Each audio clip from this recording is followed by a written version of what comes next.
அனைவருக்கும் இனிய கிறிஸ்துமஸ் தின தமிழகத்தின் நிரந்தர முதலமைச்சர் முத்துவேல் கருணாநிதி ஸ்டாலின் அவர்களின் தலைமையில் சிறுபான்மை மக்களுக்கான முக்கிய திருவிழாவான கிறிஸ்துமஸ் நல்வாழ்த்துக்கள்.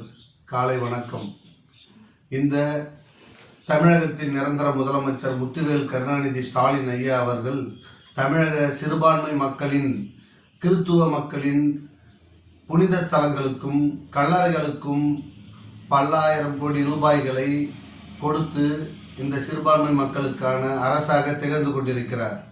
தூத்துக்குடி, ராமேஸ்வரம், கன்னியாகுமரி போன்ற கிறித்துவ மக்கள் அதிகம் வாழும் இடங்களில் கிறித்துவ தேவாலயங்கள் புனரமைப்பதற்கு 520 கோடி ரூபாயும், கல்லறைகள் கட்டுவதற்கும் சுற்றுமதில் கட்டுவதற்கும் 720 கோடி ரூபாயும் ஒதுக்கி இந்த கிறித்துவ மக்களுக்காக ஒரு தனி பெரும்பான்மை அரசாக இந்த திராவிட மாடல் நாயகன் முத்துவேல் கருணாநிதி ஸ்டாலின் அவர்கள் திகழ்கிறார்.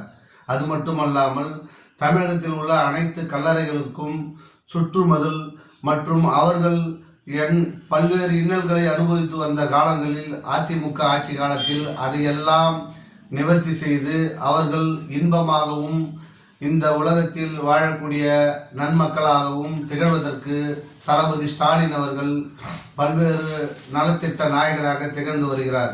இந்த சிறுபான்மை மக்களாகிய கிறித்துவ மக்கள் பல்வேறு கல்வி நிலையங்களை தமிழகத்தில் நிறுவி நடத்தி கொண்டு வருகிறார்கள். அவர்களுக்கு ஆங்காங்கே பல்வேறு நலத்திட்டங்களையும் அந்த பள்ளியில் பாடம் நடத்தும் ஆசிரியர் பெருமக்களுக்கு நிரந்தர ஊதியம், அவர்களுக்கு பல்வேறு விதமான உரிமைகளையும் பெற்று தந்திருக்கிறார். அதேபோல் தமிழகத்தில் உள்ள தேவாலயங்களில் சிறப்பு பிரார்த்தனை செய்வதற்கு அவர்களுக்கு நிதி ஒதுக்கீடு செய்கிறார்.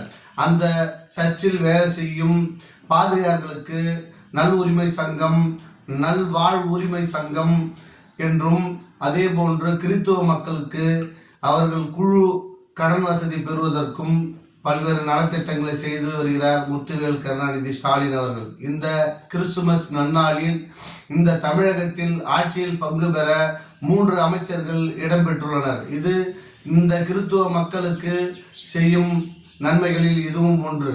அது சிறுபான்மை மக்களுக்கான தனி வாரியமும், அதில் ஆண்டுதோறும் 150 கோடி ரூபாய் மானிய நிதியும் ஒதுக்கி சிறப்பாக செயல்பட்டு கொண்டிருக்கிறார். இந்த உலக மக்களின், கிறித்துவ மக்கள் அதிகம் வாழக்கூடிய பல்வேறு இடங்களில் அவர்கள் என்னென்ன துன்பங்கள் அனுபவிக்கிறார்கள் என்று அதை ஆராய்ந்து அதற்கான ஒரு குழுவையும் அமைத்து அதன் தலைவராக ஜோ அருண் என்பவரையும் நியமனம் செய்து ஆங்காங்கே சென்று கிட்டத்தட்ட ஒரு 37 மாநகரம், நகரம், பேரூராட்சிகளில் சென்று நேரடியாக ஆட்சியர் முன்னிலையில் அவர்களின் குறைகளை கேட்டறிந்து தளபதி அவர்கள் ஆங்காங்கே அப்பொழுதே அந்த பிரச்சனைகளை தீர்வு செய்து இந்த கிறித்துவ மக்களுக்கு நன்மைகளை செய்து கொண்டிருக்கிறார்கள்.